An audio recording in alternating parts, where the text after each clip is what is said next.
Namaste.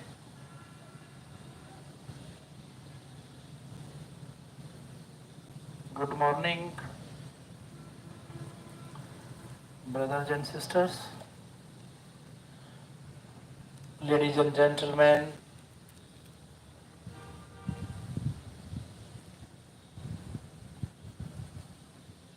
teachers and trainers, professors and professionals, honorable advocates, advertisers, administrators and advisors, adorable ministers and managers, venerable doctors and directors. All my dear friends, I heartily, cordially welcome all of you. Today it is very nice time, nice place, nice section. We are describing the truth of science to spirituality, language to literature, and the greatest identity of our nation, unity in diversity. It is the future of our all kind of news, whether that is social, economical, political, personal, professional, emotional, intellectual, or spiritual. Whatsoever we speak, there is one important thing behind them: unity in diversity.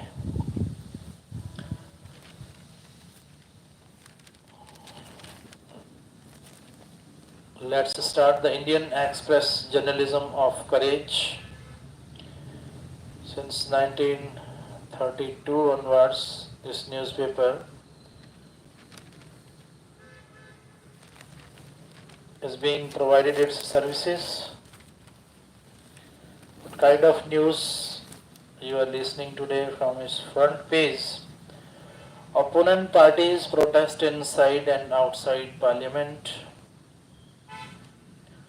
Opposite demands Shah resignation over Ambedkar remark. PM salams Kong its rotten ecosystem. Warns of protest across country if no action taken. CMs of opponent ruled states join course. News from New Delhi. Asad Rahman accusing Union Home Minister Amit Shah of insulting Dr. B.R. Ambedkar in his remarks in Rajya Sabha on Tuesday. The opposition parties on Wednesday demanded his apology and also asked Prime Minister Narendra Modi to remove him before midnight.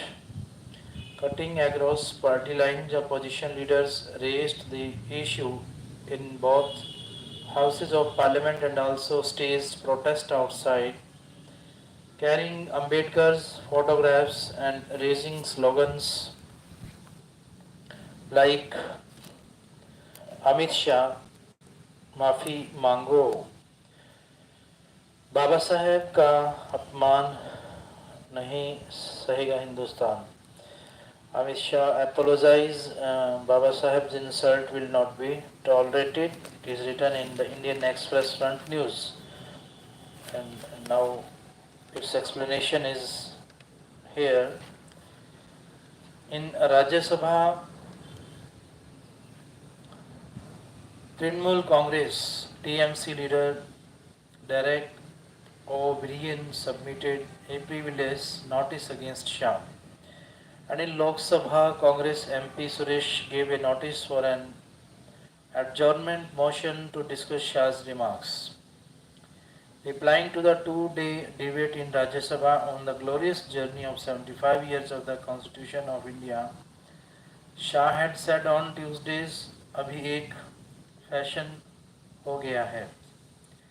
Ambedkar Ambedkar Ambedkar Ambedkar. इतना नाम अगर भगवान का लेते तो 7 जन्म तक स्वर्ग मिल जाता. There is a fashion these days, Ambedkar, Ambedkar, Ambedkar. Had you chanted the name of God these many times.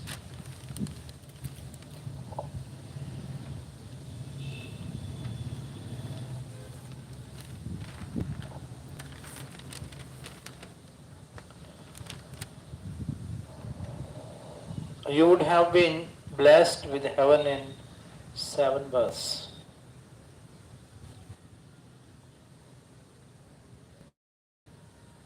He had gone to add, we are happy that Ambedkar's name is being taken before listing Congress's injustice towards him. Addressing a press conference at the AICC headquarters on Wednesday evening, Congress President and Leader of Opposition in Rajya Sabha Mallikarjun Kharge said, "We want an apology from Amit Shah and we want Modi ji to remove him from midnight if he has any respect for the constitution. Only then will people be quiet. Otherwise, there are people who are willing to give their lives for Baba Sahib. There is no question of caste. Ambedkar is for all. I say to the PM that if you have any space for Baba Sahib, then remove Amit Shahji immediately. If not, then all you say about Ambedkar ji is drama. Our first demand is to removal of Amit Shah and second is an apology. He said, adding that if Shah was not removed from the cabinet, protest would be held across the country. Yesterday, Amit Shah ji said something which is condemnable. It is unfortunate that a Dalit icon who is revered across all sections, he means Shah, taunted the opposition parties. They don't believe in the constitution.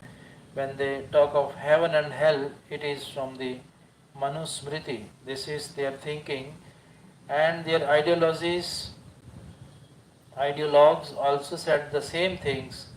They also say the Congress insulted Ambedkar. I have pointed out in the House how they have tried to demean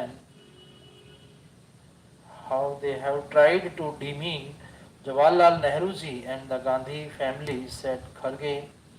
A person is saying such things on live TV, then instead of checking him and telling him it was wrong, Modi ji is defending him through a series of posts on social media. That was the need.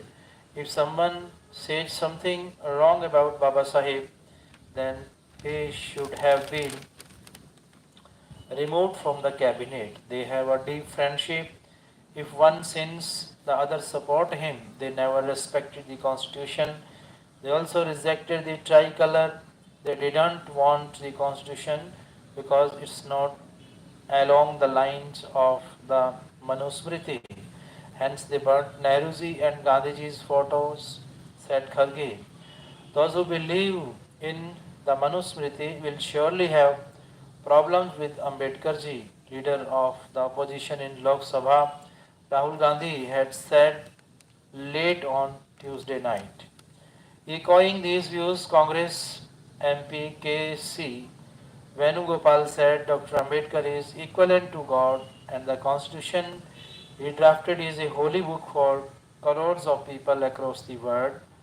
How dare you speak about Dr. Ambedkar with such disdain? The BJP's disgust towards Dr. Ambedkar was always well known, and the Home Minister's statements in the Rajya Sabha further confirm how much they hate and detest him.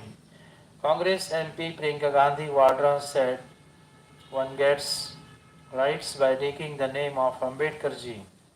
Taking the name of Ambedkar ji is a symbol of human dignity. Ambedkar ji's name is a symbol of self-respect of crowds of Dalits and deprived people. Several opposition chief ministers also joined the course against Shah. HM Home Minister Amit Shah's remarks are an insult to the millions who look up to Baba Sahib for guidance and inspiration. But what else can you expect from a party that has internalized hate and bigotry? Dr. Babasaheb Ambedkar is the father of the Constitution. This outrageous remarks not only an outright attack on him but all members of the drafting committee of the Constitution, which symbolized India's unity in diversity with members from all castes, creeds, and ethnicities and regions. TMC President and West Bengal Chief Minister Mamata Banerjee a post and said in a post on X without naming the BJP Tamil Nadu Chief Minister M.K. Stalin said in post in Tamil on X, only those who commit more sins should be concerned about punya, means good deeds. Those who are concerned about the country, its people and the protection of constitution will only utter the name of Baba Saheb and they will have to utter only his name. Addressing an open letter to Shah, Karnataka Chief Minister Siddharamaiah said, the entire country has seen your lack of respect for the architect of the Indian Constitution. Do not attempt to mislead the nation by saying, I have immense respect for Baba Sahib. And my words were twisted. We are not gullible. On up to your words and face the nation in Delhi. AAP leader Arvind Kejriwal, who led a protest near the BJP headquarters, said Shah's remarks had hurt the sentiments of crores of Dalits and demanded strict action against him. The way Prime Minister Narendra Modi defended Shah, it appears that what he said in Parliament was a premeditated conspiracy of the BJP, he said. His remarks on Dr. Ambedkar show the party means BJP's arrogance and have exposed its true face. Modi should act against Shah and should quit if he is not able to do so. Shiv Sena UBT Chief Uddhav Thackeray said, see the kind of language being used. These are the same people who wanted to change the constitution. The people prefer a monopoly, and that is the condition of Delhi. Samajwadi Party President Akhilesh Yadav, BSP President Mayawati accused both the BJP and Congress of exploiting Ambedkar's name for political gains instead of using Dr. B.R. Ambedkar as a tool for their political benefits. The BJP, the Congress and their allies must truly respect and honor his legacy. The BSP has no objection to the gods these parties worship, but for Dalits and the marginalized, Dr. Ambedkar is their sole god. It is because of him that these communities were granted constitutional rights, a movement that for them equates to gaining heavenly bliss for 7 lifetimes, she said in a post on X. Meanwhile, Ambedkar's grandson Prakash Ambedkar said, Shah's remarks reflected the BJP's same old mentality before the BJP came into existence. Its forerunners, Jan Singh and RSS, had opposed Baba Sahib while the constitution was being adopted. There is nothing new in the statement. They are not able to execute their old plans, not because of Congress but because of Baba Sahib Ambedkar, and they will continue to sulk, he said. Actor turned politician Vijay also posted on social media, some may feel aversion to the name Ambedkar, but for all the air of freedom, he is an unparalleled political and intellectual leader they hold in the highest regard and venerate. We will continue to utter his name with so much happiness from our hearts and lips We can never tolerate the disrespect of our ideological leader. I strongly condemn the Union Home Minister who disrespected our Anna. It is written in the Indian Express. You are listening this news from YouTube channel 3M Creators. Next, let's go through. Modi ji says Kong's malicious lies can't hide misdeeds, insult of Ambedkar. Vikas Pathak from New Delhi. As the Congress spearheaded the opposition attack on Union Home Minister Amit Shah over his remark, which it alleged insulted Babasaheb Ambedkar's, Prime Minister Narendra Modi led the government and BJP's defense of Shah, accusing the Congress and its rotten ecosystem of perpetrating malicious lies to hide their misdeeds of several years, especially their insult of Dr. Babasaheb Ambedkar. The Prime Minister, in a series of posts, also hit out at the Congress led by any dynasty for indulging in every possible dirty trick to obliterate the legacy of Dr. Ambedkar and humiliate the SC or ST communities.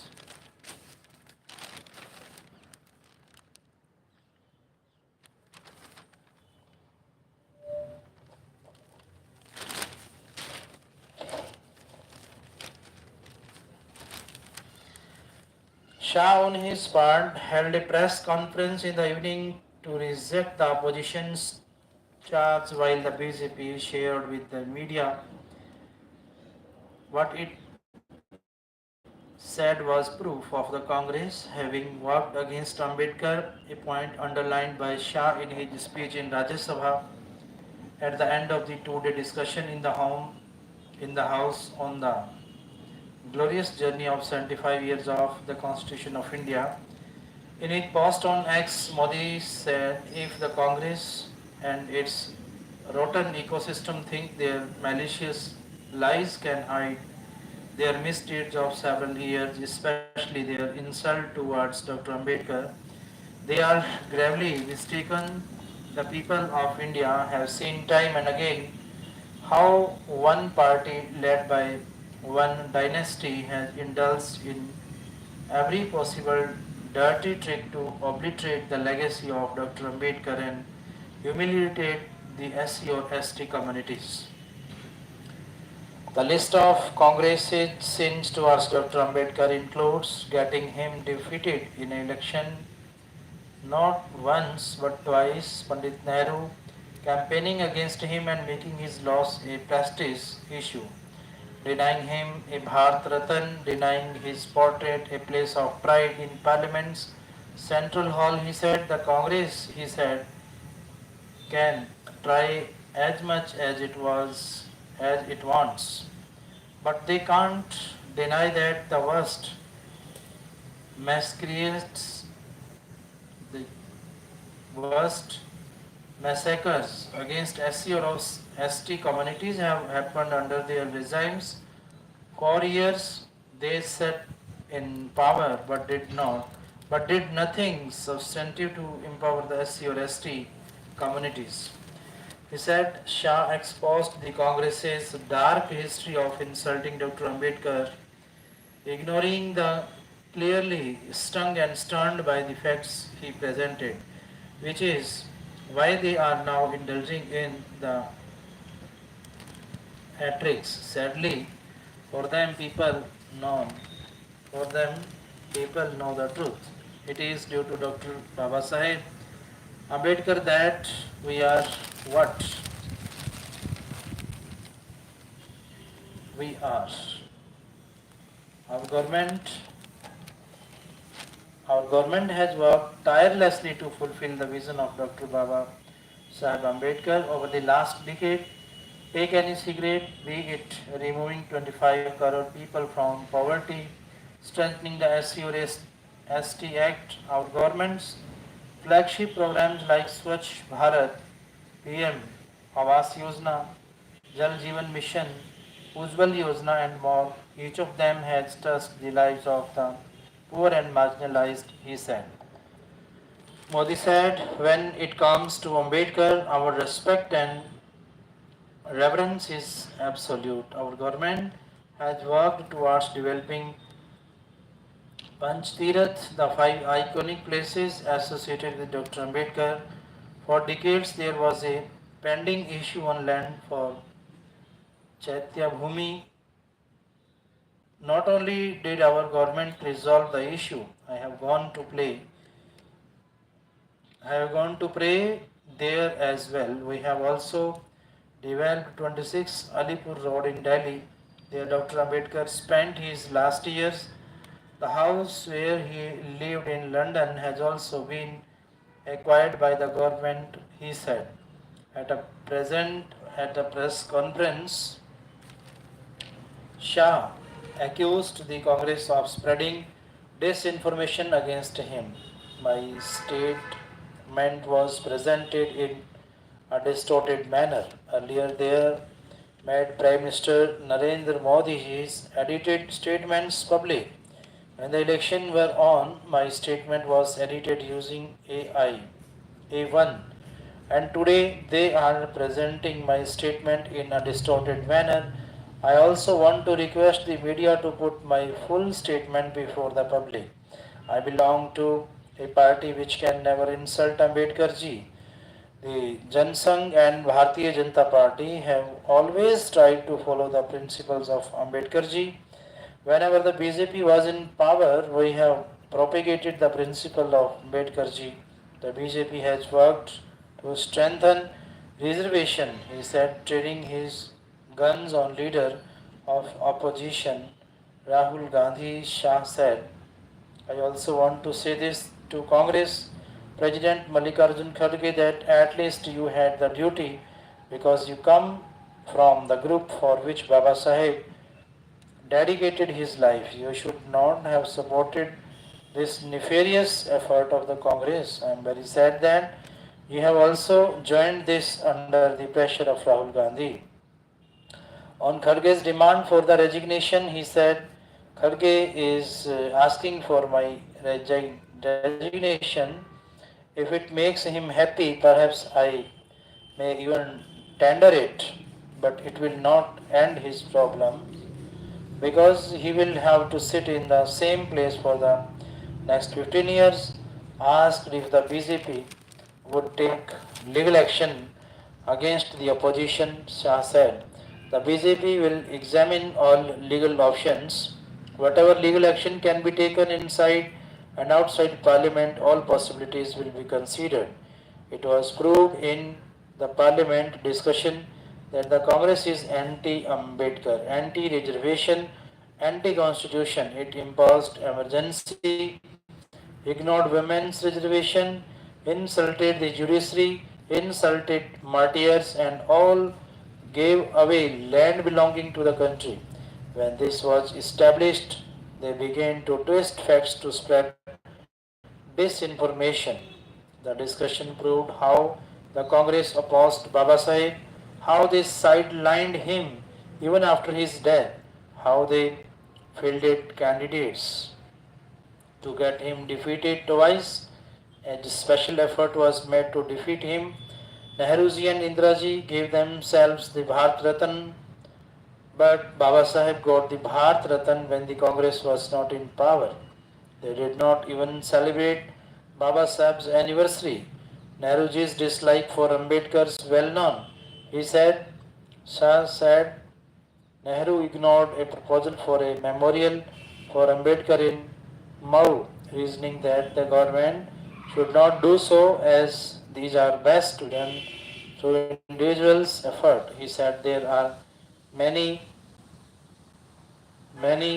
memorials dedicated to the Nehru Gandhi family. but the idea of an Ambedkar memorial was rejected. These are the thoughts from our present Prime Minister Modi ji expressed by the Indian Express.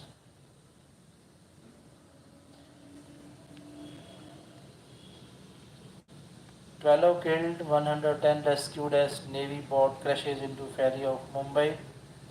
News from Mumbai. Kejriwal, all aged above 60 to get free health care if AAP returns to power. This is my last day. Ashwin retires in the middle of series. Red flags as SECI says Azure capacity given to Adani in public interest. MP plans new home for cheetahs, but its leopards will have to move out first. Bhopal, news from Bhopal. Analyzing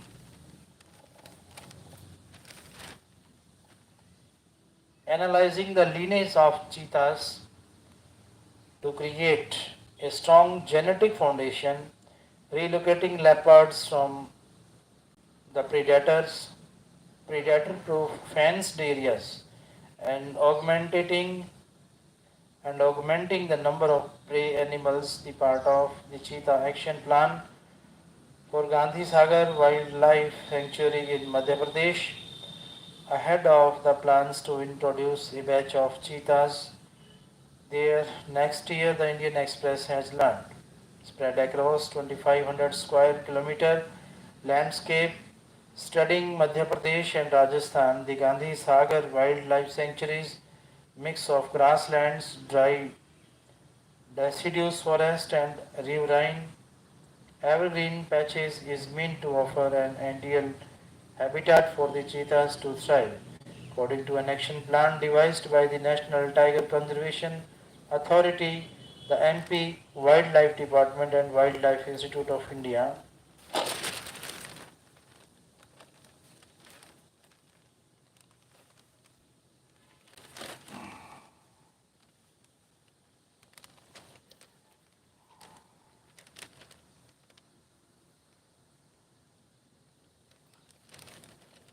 6 to 8 cheetahs will be released into a 64 square kilometer predator proof enclosure within the sanctuary's west range in the initial phase. This area characterized by savanna grassland supports an adequate prey base with Chinkara population reaching 7.4 individuals per square meter and Nilgai at 4.4 individuals per square kilometer. The sanctuary's other prey species include cheetah, cheetal, wild bison, peafowl and hare. Although their densities are significantly lower, according to the action plan, the Gandhi Sagar Wildlife Sanctuary currently has a capacity of 10 cheetahs. In order to sustain 6 to 8 cheetahs inside the predator-proof fenced areas, annual requirement is 1560 to 2080 prey animals per annum or 26 to 35 prey animals per square kilometer. The current prey available inside the fence area is 475 animals and is being augmented with 1500 prey animals such as cheetah, black buck and nilgai, the action plan states. However, however, the sanctuary's robust leopard population presents a formidable challenge. According to the plan, the sanctuary has an estimated population of 70 leopards in the West Range, and they pose a significant threat to cheetahs, particularly cubs and juveniles, and complete for similar prey. To mitigate this risk, all leopards within the fenced areas will be captured and relocated before the cheetahs are brought to Gandhi Sagar WLS according to the action plan. Cheetahs and leopards may sometimes get involved in interspecific strikes resulting in injuries and even deaths. However, that would be a natural process and management by appropriate supplementation and recruitment from the introduced population would compensate for these. All the leopards within the predator-proof fenced areas will be captured and relocated before the cheetahs are brought to Gandhi Sagar WLS, it says. According to the action plan, this translocation effort is not a one time activity but part of a decade long strategy to stabilize the cheetah population. In addition, at least 10 leopards will be fitted with GPS collars to monitor their movements and interaction with other carnivores as part of a comprehensive research program. It states this research aims to shed light on resource separation amongst carnivore communities, which include hyenas, wolves, jackals, and sloth bears. The plan says a network of 200 infrared camera traps will be deployed to monitor these populations, while SCAT analysis will provide insight into dietary preferences. This data will inform future management strategies with the ultimate goal of promoting coexistence between leopards and cheetahs. The sanctuary's prey base will also be closely monitored through distance sampling and camera trap surveys, ensuring sufficient food availability for both cheetahs and other carnivores. The action plan says, the senior wildlife official says, the translocation of leopard is a crucial step in creating a safer environment for cheetahs. The competition with the stronger, more adaptable leopard could jeopardize the fragile population of the newly introduced predators, the official says. Here, what the action plan says. A population of 12 to 14 wild cheetahs, including 8 to 10 males and 4 to 6 females, would be imported from suitable parks or reserves in African countries to establish a new cheetah population in India. These cheetahs would be selected from a genetically diverse, disease-free and reproductively viable age group. Behavioral sustainability such as being predator wary, capable of hunting wild prey, and social tolerant, would also be critical. The selection criteria would ensure minimal human imprinting while maintaining tolerance to human presence to create a strong genetic foundation. The cheetah's line age and conditions would be evaluated in this source country to avoid excessive inbreeding. Individual would be chosen based on non-life history and lineage monitored by supplying agencies, experts or donors. These selections would consider ecological factors like genetic re- relatedness, social behavior, and overall compatibility with the population's needs.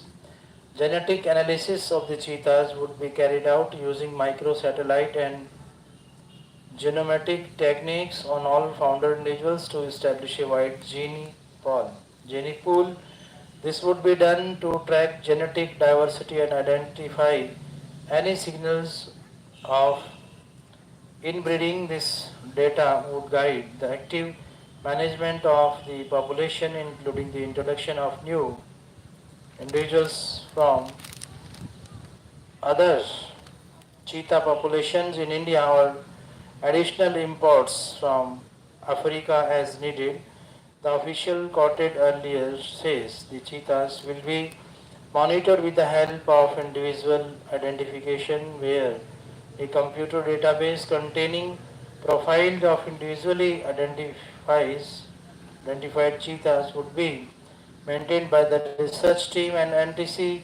The action plan says this database would be analyzed to study cheetah demography and population dynamics. Individual profiles of all the cheetahs of Gandhi Sagar would be maintained by the research team as well as by the park management so as to monitor cheetah survival and other vital rates, the plan says.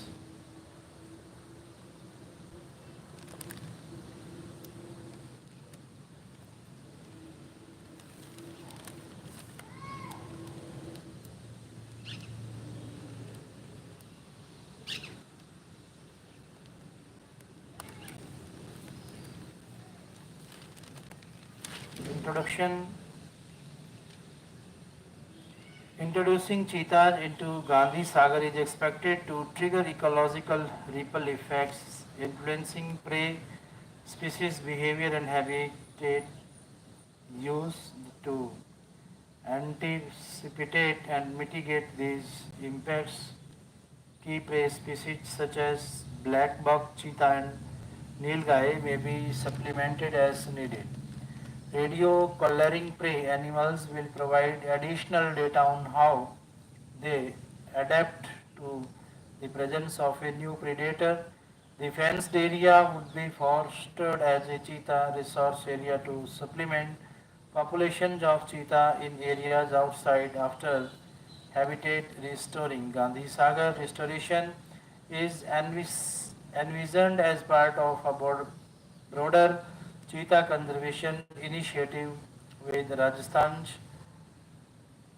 Bansurgarh Wildlife Sanctuary and Mukundra Hills Tiger Reserve also identified as potential sites for population expansion.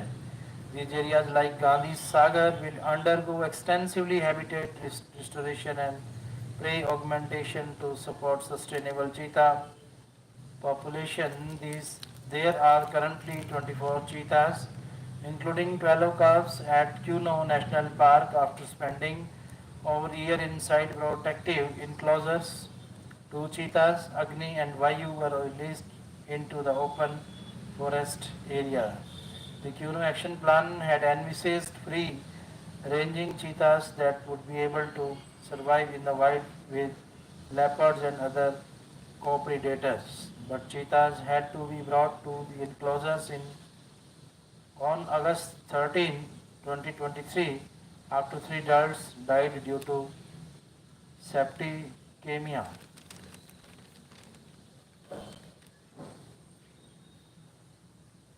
12 killed as Navy boat crashes into ferry of Mumbai.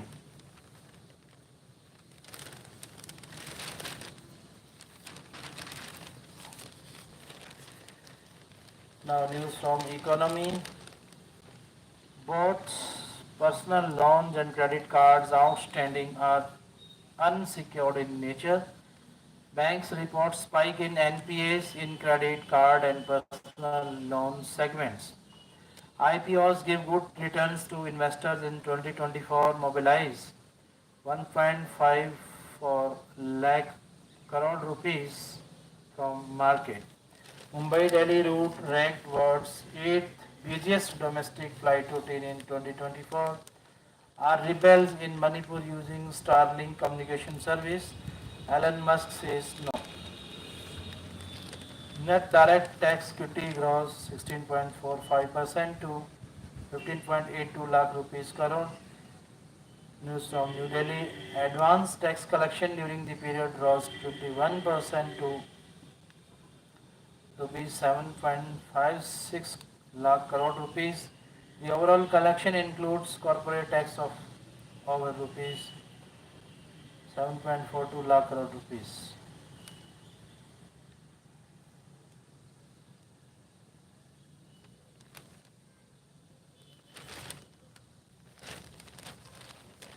This is all about economy. Now we are listening news from sport. One of a kind retires. R. Ashwin was the amalgamation of all of India's greatest tweakers and treated his vocation almost as a philosophical pursuit.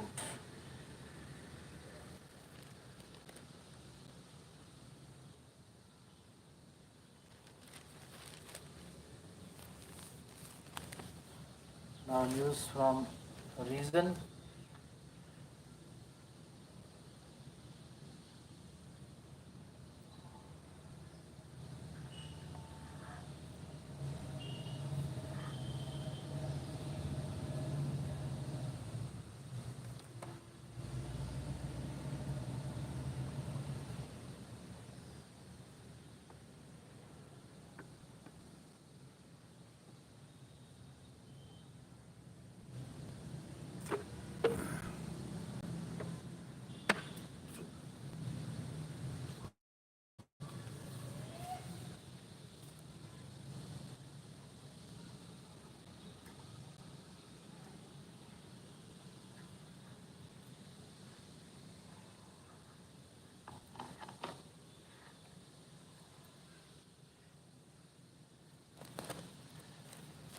Our doors always open to suggestion, demand Supreme Court after Punjab says farmers refusing dialogue.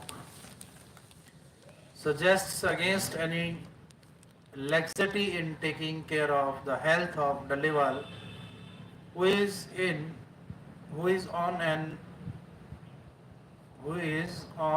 indefinite fast at Khanori.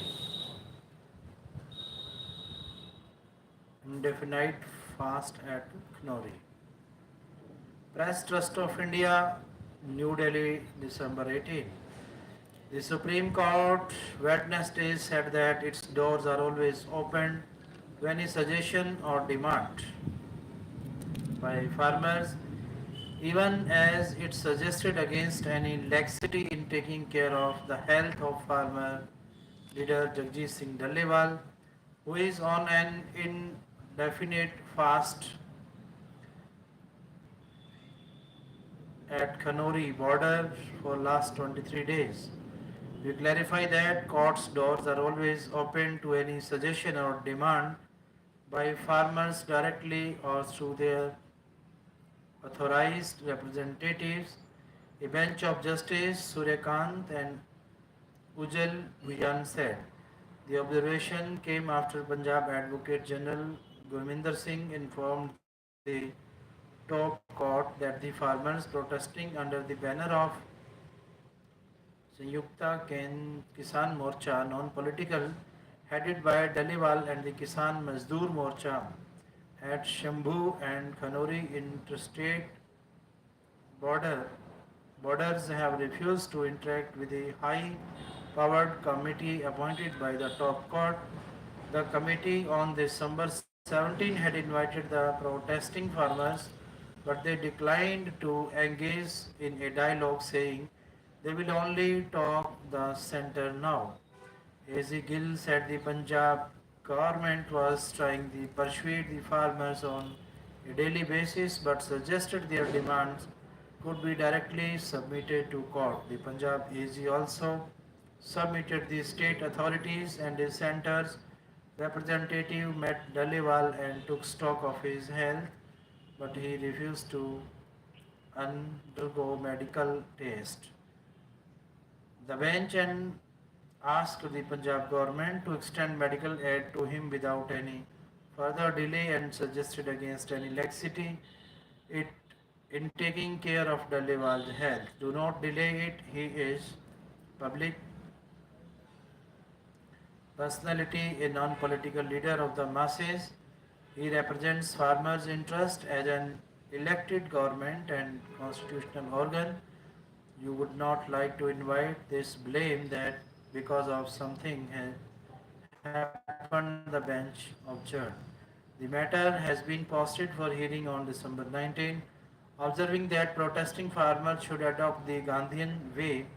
The top court had ordered immediately medical aid to Daliwal, whose health is deteriorating owing to his indefinite fast since November 26 to press the center into accepting the farmers' demands, including a legal guarantee of minimum support price on crops. The apex court had on September 2nd constituted a committee under former Punjab and Haryana High Court Judge Nawab Singh to resolve the grievances of farmers agitating at the Sambhu border. Suggested solutions including examining the possibility of giving legal sanctity to MSP and offering com- direct income support. During last hearing, the top court had said the committee constituted by it would talk to the farmers and make recommendations which eventually will be put to the stakeholders for a decision. Punjab and Haryana Cong protest BJP, Adani Nexus, Manipur crisis. At farmers stays rail roko protest in Punjab, 21 trains cancelled, 39 rescheduled. Rakhi Jaga, news from Ludhiana, 21 trains were cancelled and 39 trains were rescheduled in Punjab on Wednesday as farmers staged a 3-hour rail roko protest by squatting on the track at 74 locations in the state, impacting railway services in the Firozpur and Ambala divisions. The protests were held even as a farmer who had attempted suicide at the Shambhu border last week died early Wednesday morning while undergoing treatment at a Patiala hospital. This is to make ourselves heard as the government has turned a blind eye towards farmers. Sarwan Singh Pandher, coordinator of the Kisan Mazdoor Morcha and Samyukt Kisan Morcha, told the Indian Express rail roko protest has been organized by the KMM and SKM, non-political. The Bharatiya Kisan Union, a constituent of SKM, has also supported the agitation. Farmers staged protest at 52 locations in Firozpur division and 22 in Ambala division as per information from the respective divisional railway office. All the trains that were cancelled were intercity trains. 3 trains were short terminated or stopped at an earlier station and 2 were short originated or began running from an earlier station. In Amritsar, farmers held protest at the Devidaspura railway station, affecting main rail traffic headed towards Delhi. Similar protests were held at Fazilka, Shambhu, Dablan, Barnala, Philor, Phase 2 and Sansini railway station 2. The Shambhu railway station is the main connecting line between Punjab and Haryana. A rail roko here would paralyze railway services in Punjab, leading to trains coming from Haryana to terminate services at Ambala or other locations, services said. The Kisan Mazdoor Morcha alone is holding rail roko protest at more than 45 locations. Many other unions are supporting us. Farmers are squatting on the tracks at more than 100 places. Pandher said, adding that intercity and long route lines like those towards Delhi would be hit. Farmers behind Farmers belonging to KMM and SKM, non-political, have been sitting at the Shambhu and Khanuri borders of Punjab and Haryana since February 13 to get their 13 demands implemented. These include minimum support price as a legal guarantee and implementation of the Swaminathan Commission report among other demands. Farmer who attempted suicide dies early Wednesday morning. Ranjot Singh, a 57-year-old farmer from Ratanheri village in Ludhiana district's Khanna constituency, died at Rajendra Medical College and Hospital. While undergoing treatment, Singh had attempted suicide on December 14 at the Shambhu border. He was part of the 101 farmers who had made a third attempt towards crossing Shambhu border on December 14, but they were not allowed to march ahead. 17th of them had got injured due to tear gas shelling on their side. Singh is survived by his parents, his wife, a married daughter and unmarried son. He had around 6 acres of land which he reportedly sold and was under debt of about rupees 7 lakh.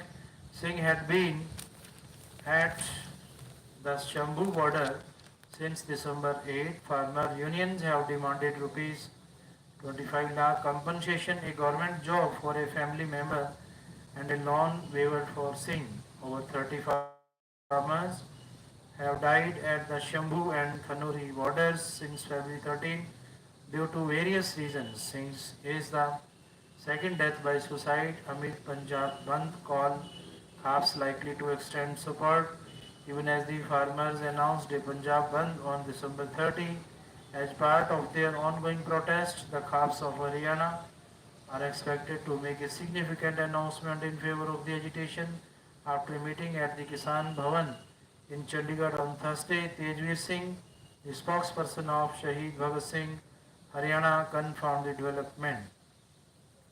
Apart from the existing demands, we have added a new demand to annual the draft agriculture marketing policy by the union government. This is planned to introduce farm laws through the black door. This has no provision for data protection and no word of MSP. The union government is seeking the state's opinions about it, Tejveer said. Punjab and Haryana Cong protest BJP running Nexus Manipur crisis. SEC begins process of updating voter list for civic body polls.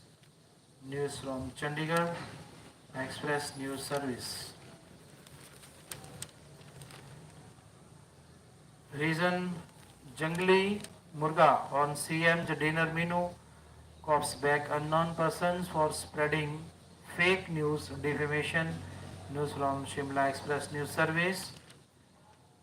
Thakur challenges tabling of bill, speaker overrules him.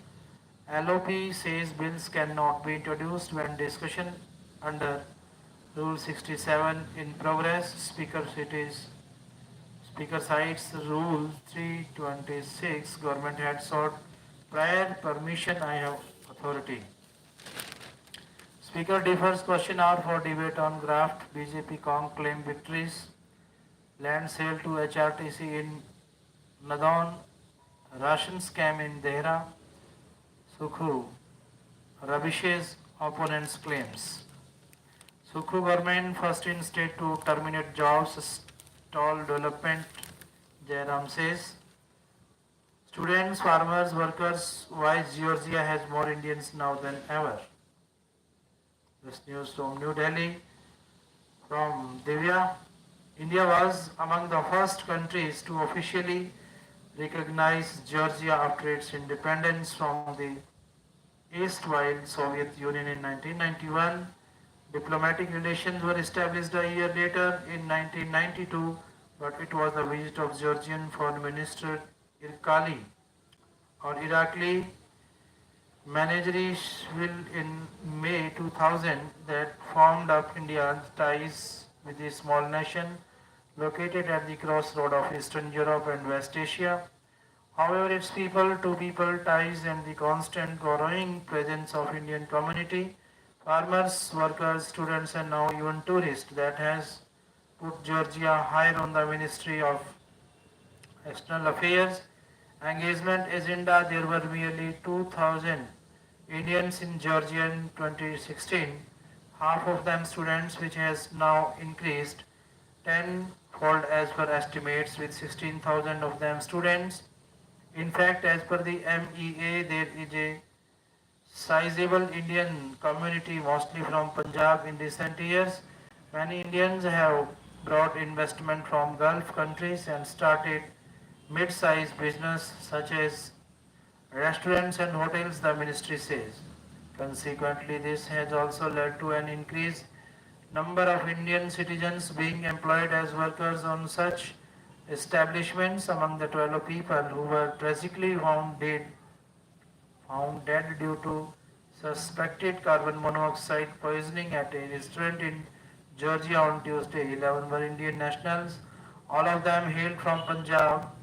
Also, monthly consular camps are organized by the Indian Embassy in Tbilisi address all the consular issues of Indian nationals. Even as the embassy was operationalized in July, there is yet to be full-time ambassador. India's ambassador to Armenia is still concurrently accredited to Georgia. As per statistics, around 2,000 Indian citizens resided in Georgia as of July 2016, with almost half being students at the Tbilisi State Medical University. About 200 citizens were employed by Indian companies in involving the infrastructure sector till the time, while others are businessmen, farmers and workers. Interestingly, some years ago a group of Punjab farmers who emigrated to Georgia noted that they could purchase 200 hectares of land there from the money made by selling just 1 hectare of land in Punjab. This led to a rush of sorts from the state with around 150 of them presently owning about 1500 hectares of agricultural land. Agricultural land can be acquired on 99-year lease, which can be extended further owing to the Georgian government's policy of encouraging migration of people with agricultural knowledge. In 2021, when Foreign Ministry of Jaishankar visited Georgia and interacted with the Indian community, the number of Indian students in the country was roughly 8,000. However, there was an explosion after 2022 in the wake of the Russian-Ukraine war, with thousands of Indian medical students in Ukraine opting for Georgia, which is as economical.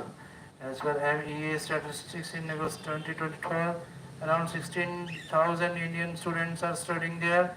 Georgia hosts for more than 16,000 medical students studying in 25 universities. Unofficial reports put the figure of 18,000. There are many transfer students from Ukraine as well. It's said most go there for medical studies at various universities, including Tbilisi State Medical University, European University, Caucasus International University, with over 2 dozen universities in the country now accepting India's students.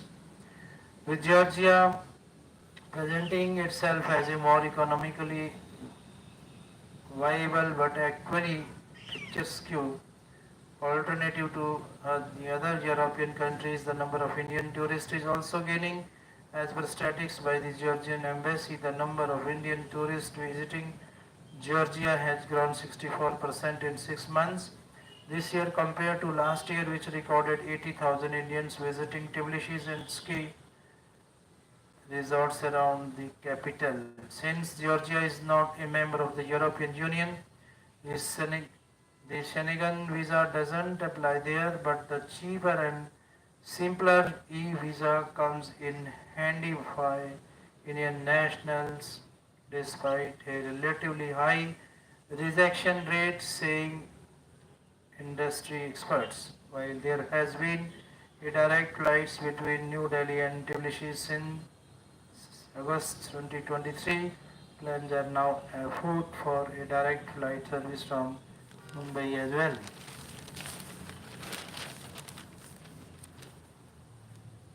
Let us take break.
UP man gets life term for sexually assaulting minor. Bhutan, a POCSO court Wednesday sentenced the man to life imprisonment for sexually assaulting a 5-year-old boy.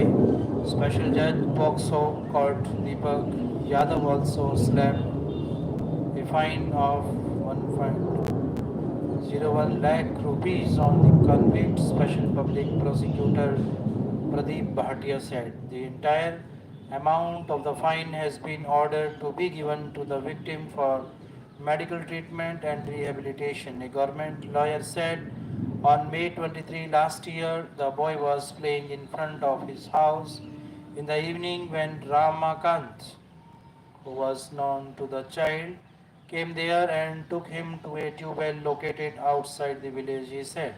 The man then sexually assaulted the boy, the lawyer said. After committing the crime, he left the child in front of his house and fled. When the boy's mother came there, narrated the ordeal to her. The police registered the case, started investigation, collected all the evidence, and filed a charge sheet against the accused in the court. The law said today's special judge POCSO Act Deepak Yadav, after examining the evidence available on the file and hearing the arguments of the special public prosecutor and the defense lawyer, sentenced the accused Ramakant alias Golu to life imprisonment, Bharti said. Assam, tear gas shells fired during Congress protest, one worker dead. ULFA leader's death sentence commuted to lifetime in Bangladesh. Accidental explosion kills 2 soldiers in Rajasthan firing range. J&K, 6 of a family dies as fire breaks out in house. Express Network. Delhi schools back in hybrid mode, physical classes, first option for many, say principals. News from New Delhi by Sophia Matthew. Schools in Delhi switched to a hybrid mode of learning for the second time in a monthly Monday following the Education Department's order, owing to the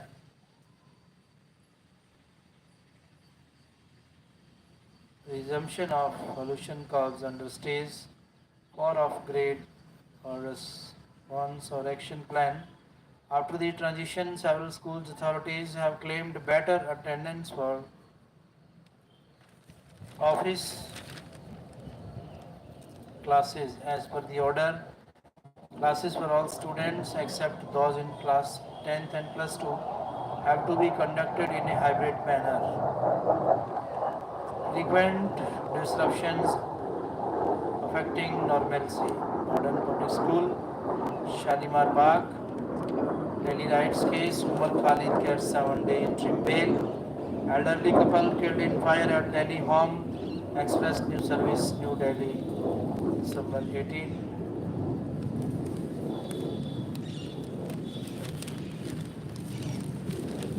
Now news that are explained. Arctic tundra emitting more carbon than it absorbs, confirms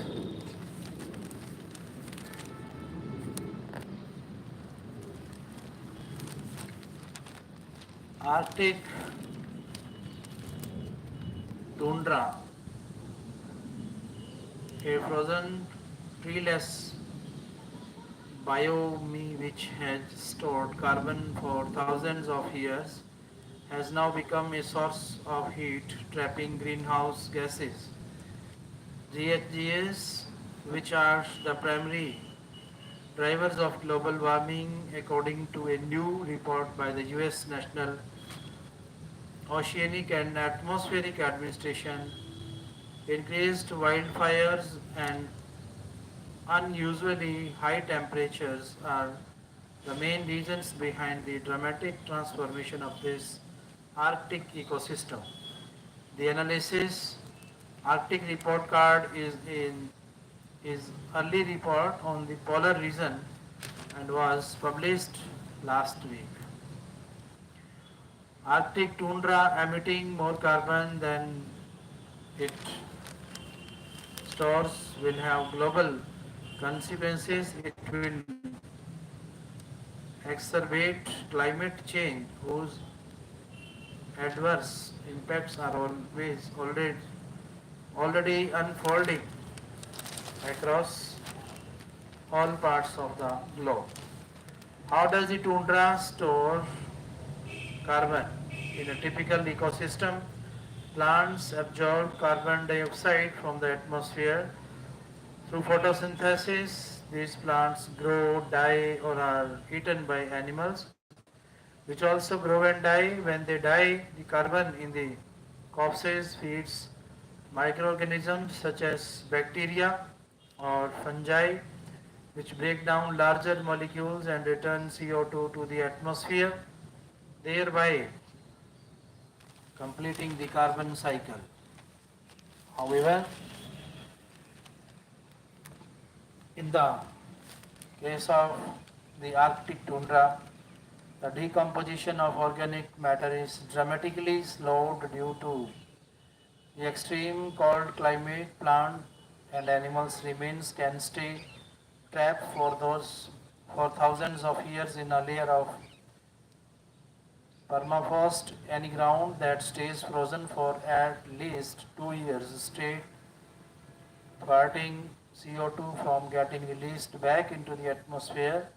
Scientists estimate that Arctic soil store for more than 1.6 trillion metric tons of carbon, which is about double the amount present in the atmosphere, according to a report.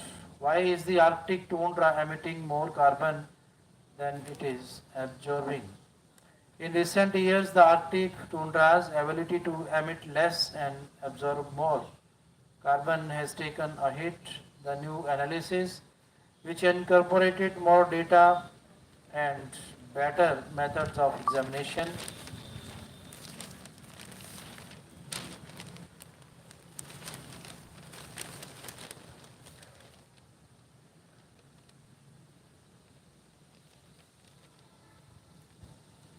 another reason is that in recent years the Arctic has witnessed an increase in the frequency and intensity of wildfires. Last year was the worst wildlife season in the Arctic on record, and 2024 was the second biggest year for wildfire emission according to the WOX report. Wildfire smoke adds GHG emissions to the atmosphere while also speeding up the thawing of permafrost. Wildfires and rising temperatures together between 2001 and 2020 caused the Arctic tundra to release more carbon than its plants removed from the air, probably for the first time in many millennia, the report said. So will the Arctic tundra continue to deteriorate? The analysis said it is still possible for the Arctic tundra to absorb more carbon.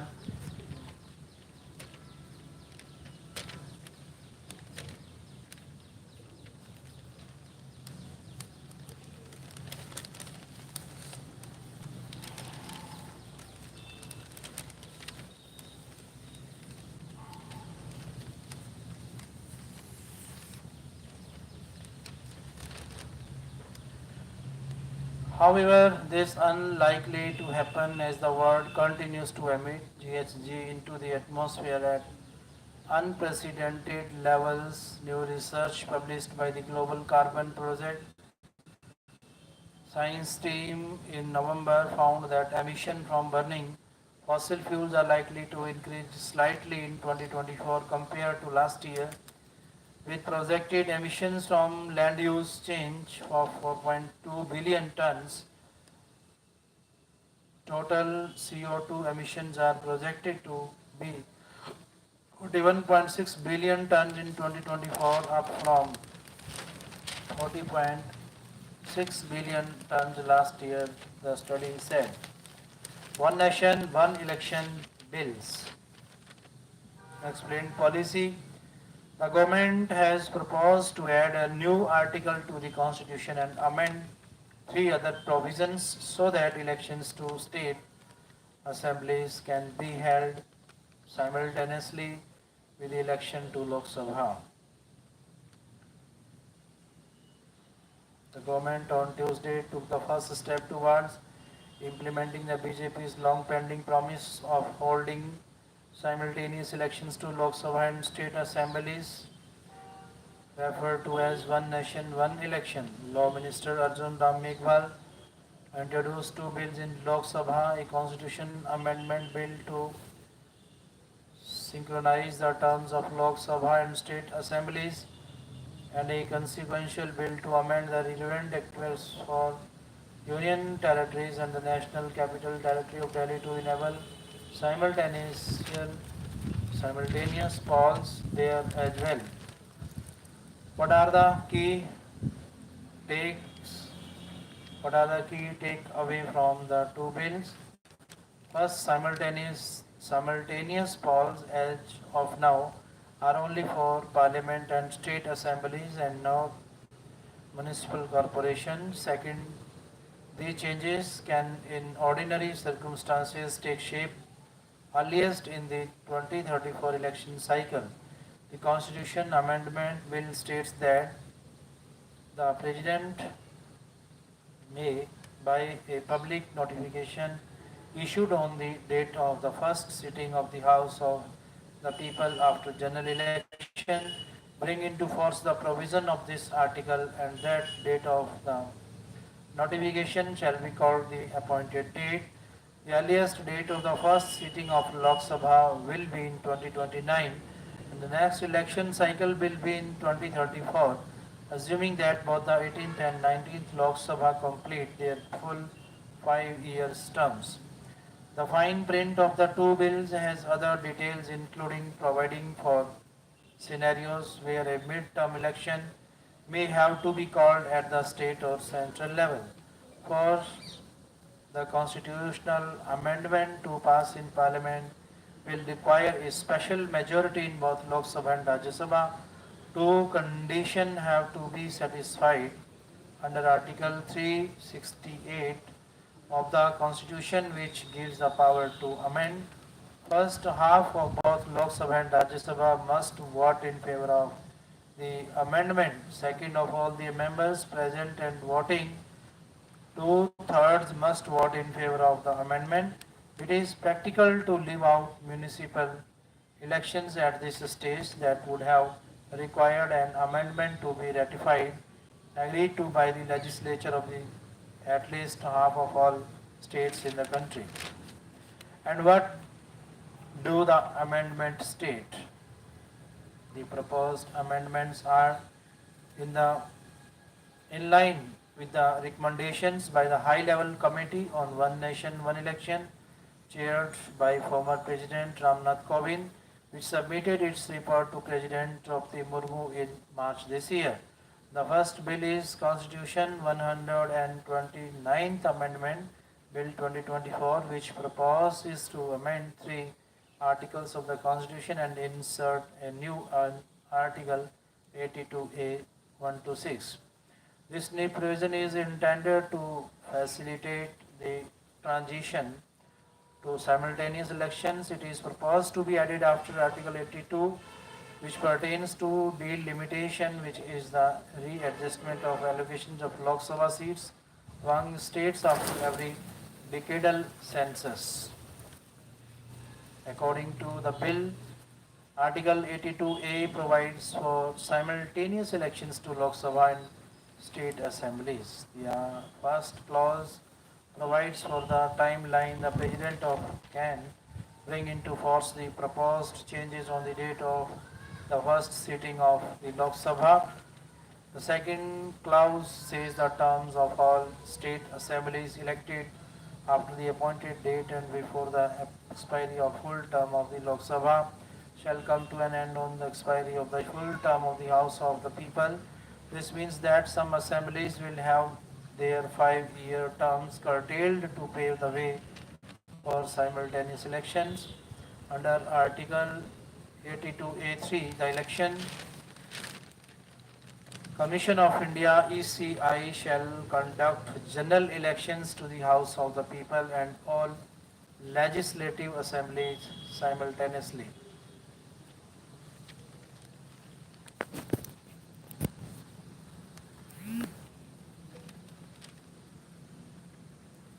Article 82A4 defines simultaneous elections as general elections held for consulting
support Lok Sabha is dissolved after 3 years and 2 months of its term.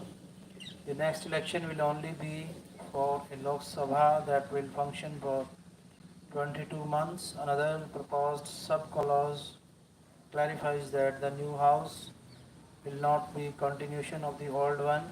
This means that bills pending in the house will expire as it happens even when the house has functioned for a full term.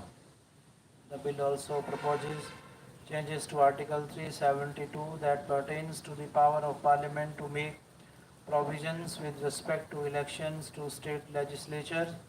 This is again a change in nomenclature to extend the power to conduct simultaneous polls.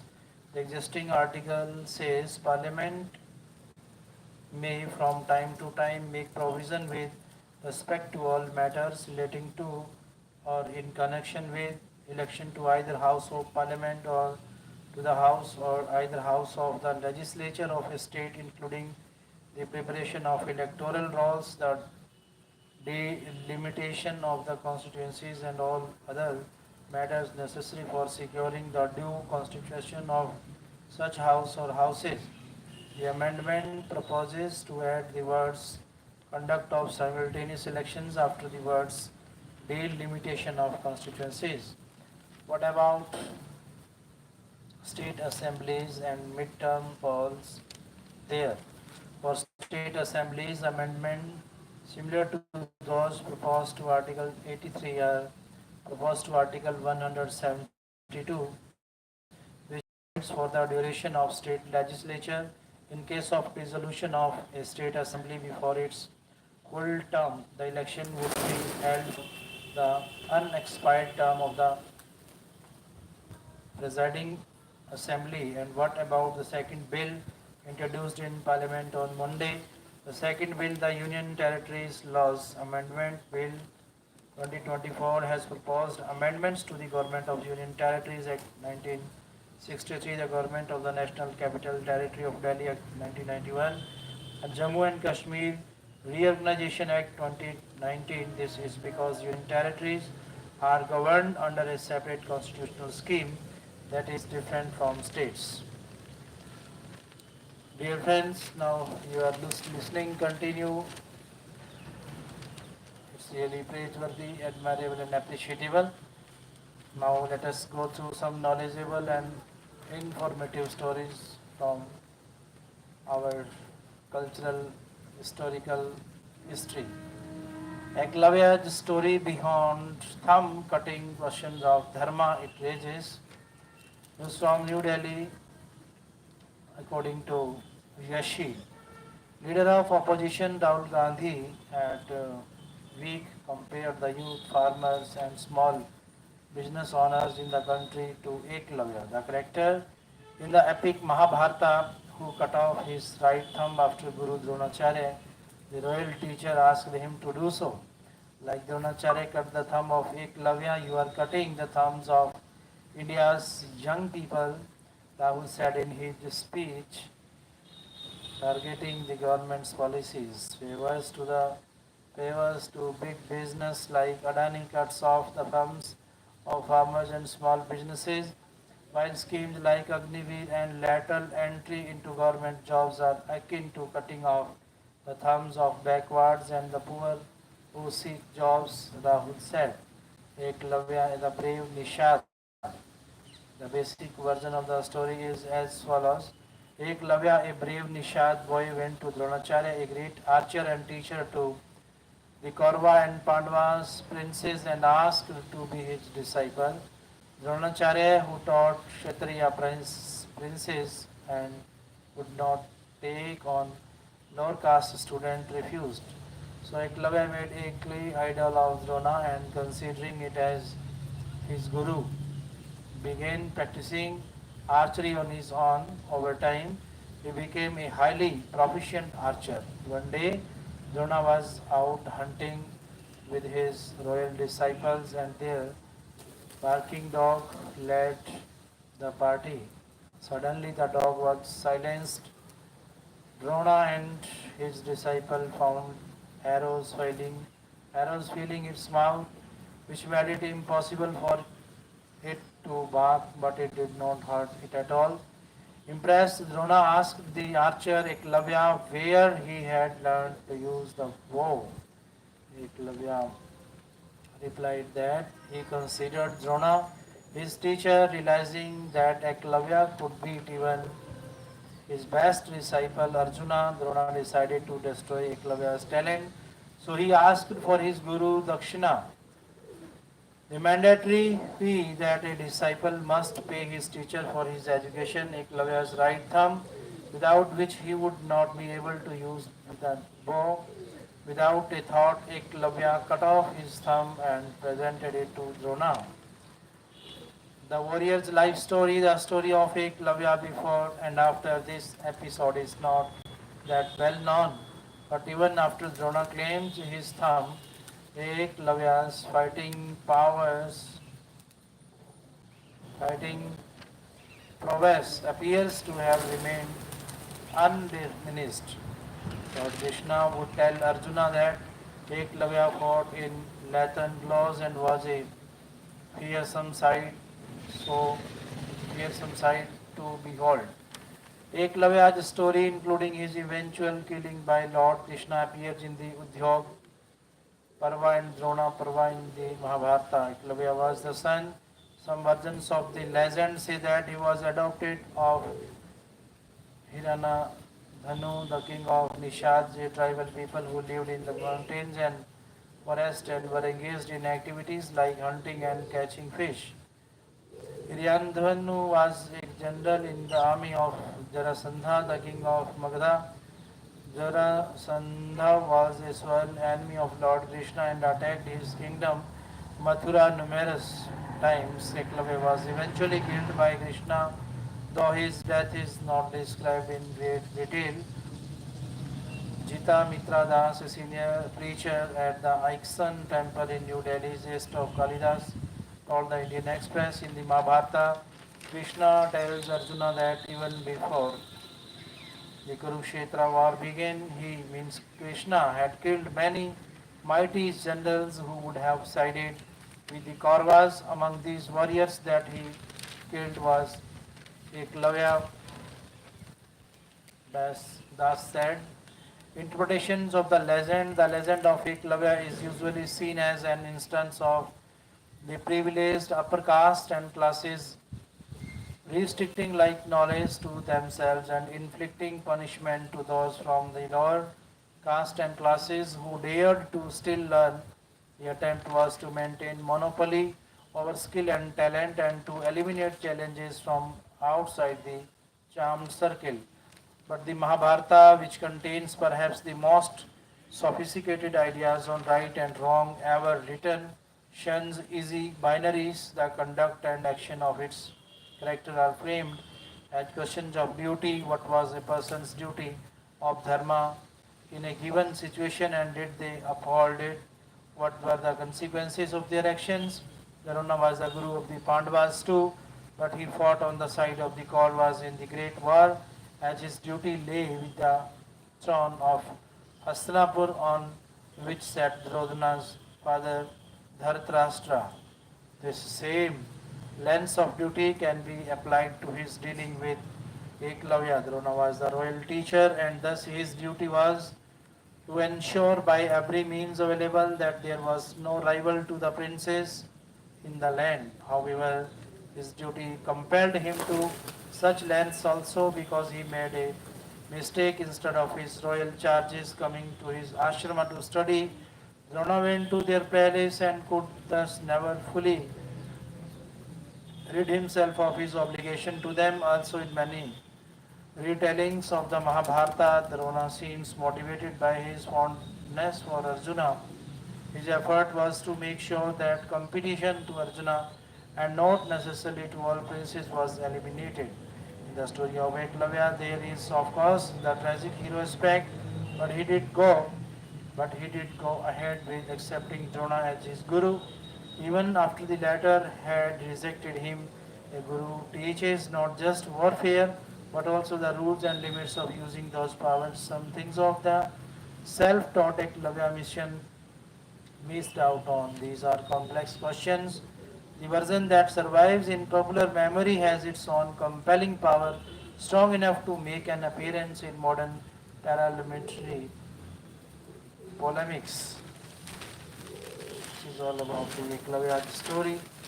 You are listening from the Indian Express Network. Modi to visit Kuwait on December 21, first Indian PM to do so in 43 years. Fadnavis told Ajit, I must be made minister. Tried till last minute to induct me into cabinet. Meet the first trans woman forest guard in Maharashtra government. What is quota for Muslims? BJP is go to issue to target Kong after call of Paul loss. Why Suvendu may have problem on his hands. Kala Kurichi, whose tragedy will be probed by CBI, Supreme Court says. Dismisses Tamil Nadu government's plea. The Central Bureau of Investigation will be probing the Kala Kurichi huge tragedy in which 67 people died after consuming illicit liquor, the Supreme Court had said while junking the appeal of the Tamil Nadu government against the Madras High Court judgment on the issue. The High Court on November 20 had ordered a CBI probe into Tamil Nadu's most devastating incident linked to the consumption of spurious liquor. The loss of 67 lives led to widespread public outcry and demands for accountability. A bench of Justice J.B. Pardiwala and R. Mahadevan said on Tuesday it was not inclined to interfere with the High Court order, having heard the Advocate General appearing for the petitioners and having gone through the materials on record. We see no good reason to interfere with the very well-reasoned judgment of the High Court. A special leave petition are accordingly dismissed, the bench said. The High Court passed the order on November 20 on the petitions filed by AIADMK Legal Wing Secretary and former MLA IS in Baduri, President of Advocates Forum for Social Justice K. Balu and two others, seeking a CBI probe into the Kala Kuruchi Huge tragedy. The Supreme Court The High Court bench had said in view of the ongoing discussion with specific reference to the authoritative pronouncements of the Supreme Court in the matter of transfer of cases to the CBI. This court is of the prime facie view that this Kalakuruchi Hooch tragedy case is one of the rarest of rare cases which warrants a fair and impartial investigation by the CBI. It had directed the state police to hand over the entire case diaries in CBCID Vilupuram to the CBI within 2 weeks. In a first image of active underwater hot spring captured in southern Indian Ocean. News from Bangalore, Anjali, rich in minerals or metals. The deposits from hydrothermal venting are generally rich in copper, zinc, gold, silver, platinum, iron, cobalt, nickel, and other economically beneficial minerals and metals, according to a senior NCPOR scientist John Currier. The venting could remain active from a few hundred years to as long as 30,000 years, making them vital to explore both economically and biologically. In the name of Constitution.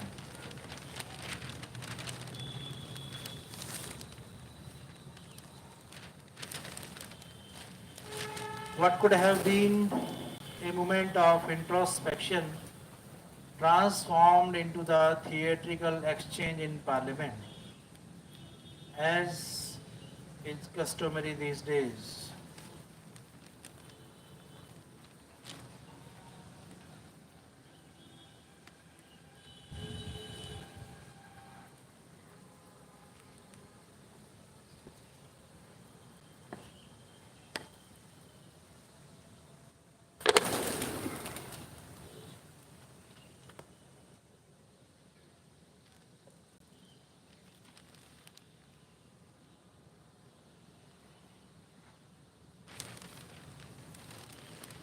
As is customary these days, no analysis is played without blaming Jawaharlal Nehru.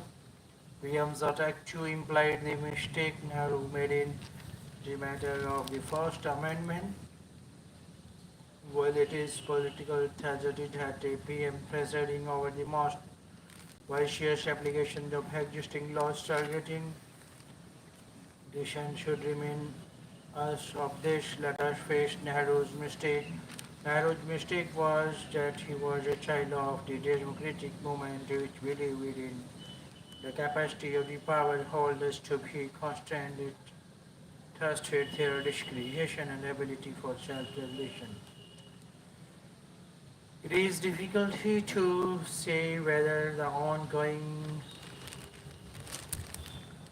washing over the Constitution is funny or tragic. In this year when the Constitution entered the Amrit movement 75th year, there has been a lot of unfruitful marathon churning in the political arena over whatever Constitution means and why we should protect it. Unfortunately, the noise generated does not seem to have led to any meaningful lessons for political players and citizens. Following the Bharat Jodo Yatra, the leaders, top leadership of the Congress went into overdrive over the Red Book.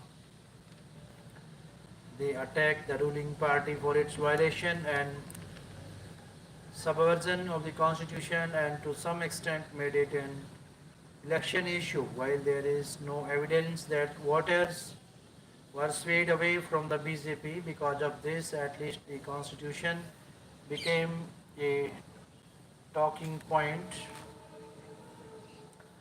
However, this initiative of the Congress was rather vacuous because of the party did not convert it into a mass movement. In all probability, Congress workers continue to be clueless about the substantive import of this invocation of the constitution. Cynically, the move was seen as an attempt to win over the Dalits, as if the constitution mattered only to them. As the year comes to an end, the Prime Minister has paid back in the same coin of empty symbolism and harsh polemic, arguing that the Congress always subverted the Constitution. The small difference is that while Congress argued that the Constitution was being violated today, for the ruling party, the violations of the yesterday matter the most. Isn't this isn't this both funny and tragic? There seem to be three different ways in which the Constitution has come under attack. Right from the time of its commencement, criticism was offered that the Constitution was an alien document, that it was not Indian enough, more especially, it was not based on the values of the Hindu society. Through the 70s, when those of offerings this criticism realized the value of political or civil liberties, this criticism became somewhat muted.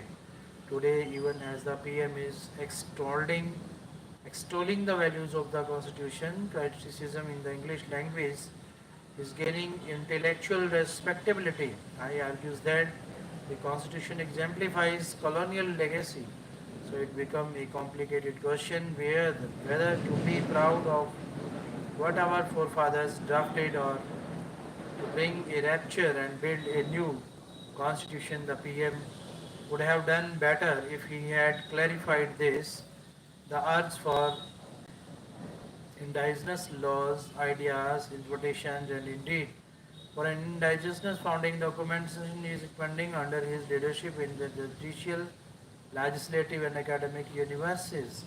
Is this funny or tragic? The second attacks has been through practice, unless those for whom the constitution is drafted adopt a healthy respect for it and translate it into the actual practice, it is bound to remain a mute idol in India, even even as the preamble was recited in schools and colleges.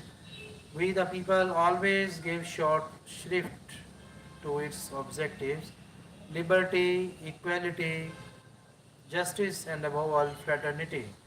No wonder the government and its institutions often found ways of using the constitution as an instrument of repressive control rather than reasoned regulation. If today the government is undermining the constitution, it is due to the deep rooted rejection of the idea of limited state government. The last 75 years stand testimony to our penchant for sacrificing constitutional morality at the altar of the wisdom of rulers. The line of attack of often invokes national interest, collective goods, welfare, etc., to underplay the importance of constitutional morality. Against this backdrop, the third attack has often been through attempts to amend, change, reform, review, and now Indianize the constitution. In his speech in Parliament, the PM spoke of controversial amendments. If he meet the emergency era amendments, the most changes have been wisely undone subsequently. If the PM had the amendments from the late 60th in mind, the 24th and 5th amendments for instances, then those have been corrected by the 1917 Keshavananda Bharati ruling. But as is customary these days, no analysis is complete without blaming Jawaharlal Nehru. PM's attack to imply the mistake Nehru made in the matter of the First Amendment. While it is a political tragedy that a Prime Minister presiding over the most vicious application of existing laws targeting dissent should remind us of this, let us face Nehru's mistake. Nehru's mistake was that he was a child of the democratic movement which believed in the capacity of the power holders to be constant. It trusted their discretion and ability for self-regulation. Therefore, he sought to empower the state with the belief that democratic politicians will not trespass and also that institutional mechanisms will function against misuse. Both were misplaced. What needs to be learned from this mistake? One lesson could be the need to evolve political consensus on adequate protection for citizens from the state and ensure that unseemly effects of the First Amendments are undone. Since both the BJP and the Congress stand by the Constitution, that should not be difficult. Pending this, all parties can pledge that they will not harass dissenters, arrest citizens at the drop of a hat, oppose bail except when evidence or witnesses are likely to be tampered with or unleash government agencies against opponents. Moreover, self doubt rather than self assurance should mark lawmaking and its implementation when there is a clash between state power and citizen rights. As for the government's soft, loft, as for the government, lofty praise for the constitution sits ill with the chief minister coming out in support of a judge who openly defied the constitution. The criticism about amendments could not have come at a more inopportune moments when the government is set to fundamentally rewrite parts of the constitution in its ambition to streamline the electoral cycle, while the contradictions in our political life between intent and rhetoric, claims and practices are indeed funny.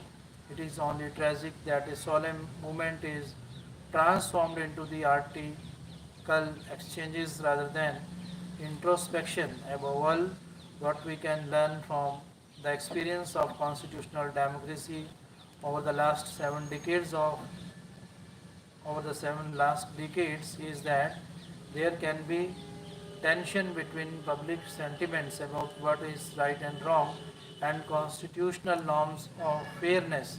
There is also tension between the ambition of rulers and the scope of what governments can legitimately do in such moments. Public sentiments and goals adopted by the ruler appear democratic and attractive, but in the long run, unless the constitution is adhered to, we run the risk of Bonapartism. The certainly is not. That certainly is not funny. The writer based in Pune taught political science. Let us take break.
The ideas page from the Indian Express. What the others say. Given this history and the consistent failure of partisan governments to hold credible elections, it has become evident that the caretaker government system is one of the main safeguards for ensuring free and fair elections in Bangladesh. An economic tightrope $4 trillion economy will add to country's growing geopolitical heft, but 2025 could also be a year of uncertainties in the global economy. From aid to trade, Delhi Colombo economic partnership can become a model for South Asia and hence India's neighborhood first policy and its status as a regional power. Ganeshan Vignaraja and Manjeet Kriplani. On this, on his state visit to India, Sri Lanka's new president Anura Kumara Dissanayake was given a ceremonial welcome by his counterpart President Draupadi Murmu and received with warmth by Prime Minister Narendra Modi at the Rashtrapati Bhavan. In the joint statement, India has pledged to supply LNG gas to Sri Lanka and enhance trade settlements between the two countries, boost education and technology exchanges, and encourage Indian FDI in Sri Lanka. It is clear that India recognizes a new Sri Lanka, one that has moved on from just security concerns to potentially a premier partner in making South Asia a progressive economic region in an uncertain global economy. This Yankee brings a different politics to Sri Lanka domestically and internationally.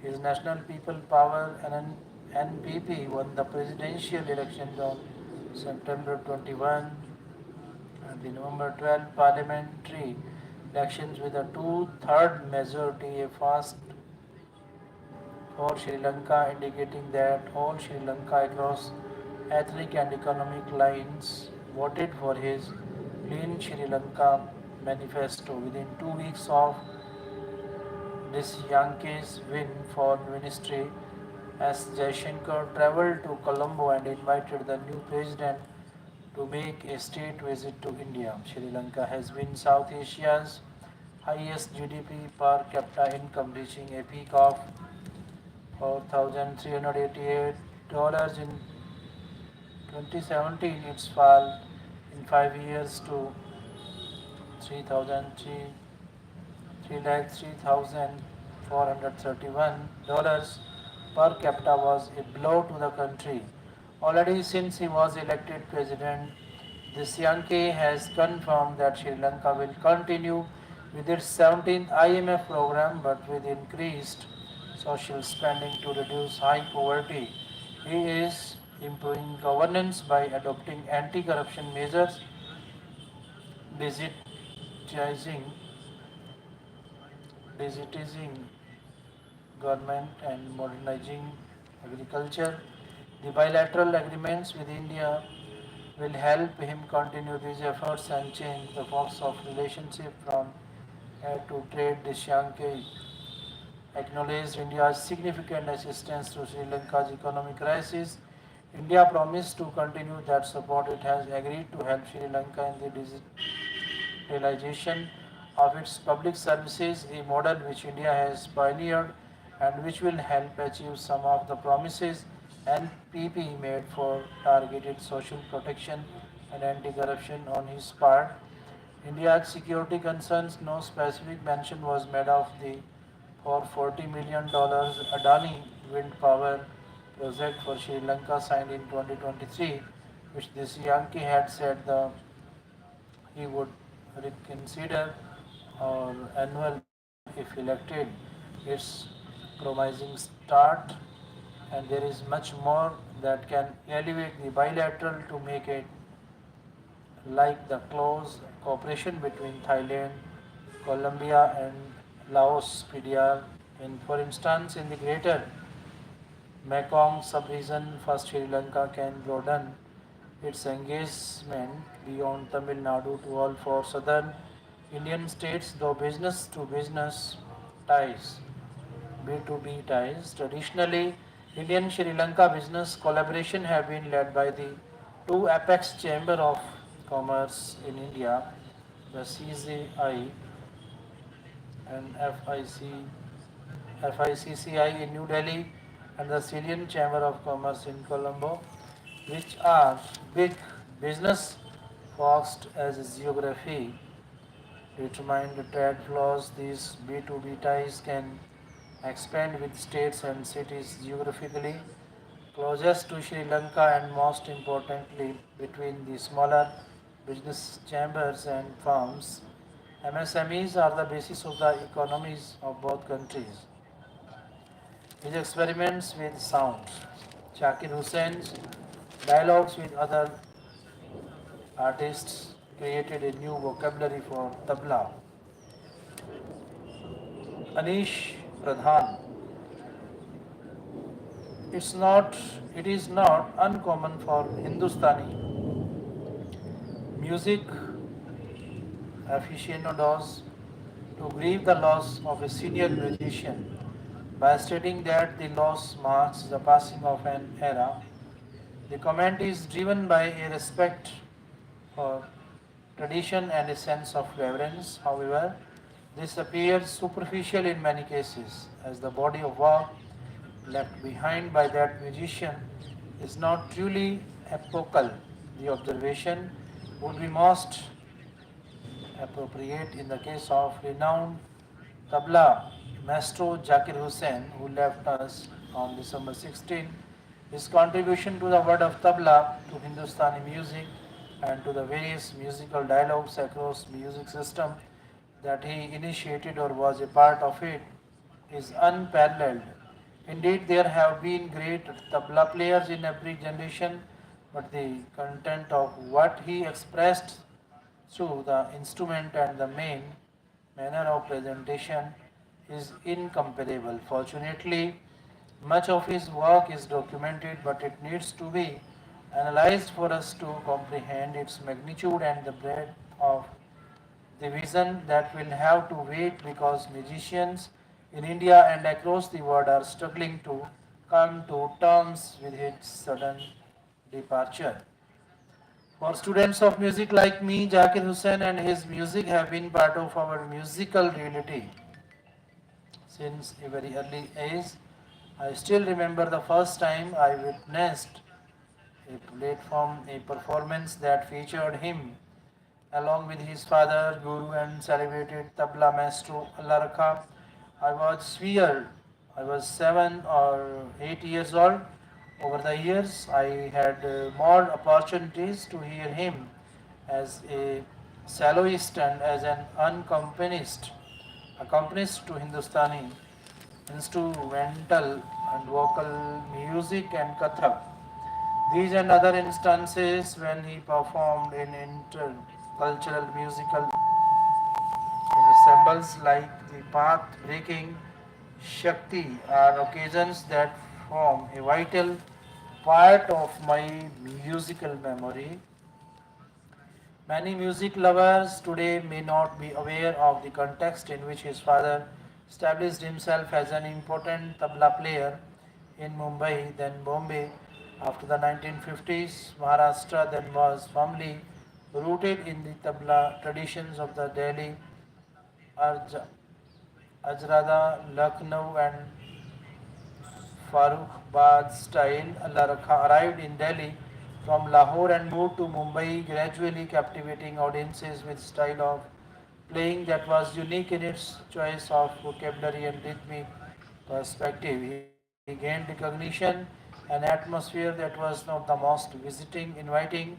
I was this style that Zakir Hussain imbibed in a manner that seemed as if it always existed parallel to other mentioned earlier. His father's style of accompaniment was also novel and he went on to take it new heights. However, the experience that Zakir Hussain gained while accompanying greats like world-renowned stars sitar exponent Ravi Shankar and Sarod Maestro Ali Akbar Khan, and later with Santoor Vijay Shiv Kumar Sharma and Bansuri virtuoso Her Prasad Chaurasia evidently lent opportunities for him to experiment in the sphere of tabla accompaniment to instrumental music. His musical compositions with such celebrated artists gave a fresh color to style of tabla accompaniment. This captivated the imagination of tabla player of my generation. Despite his experiments with the tabla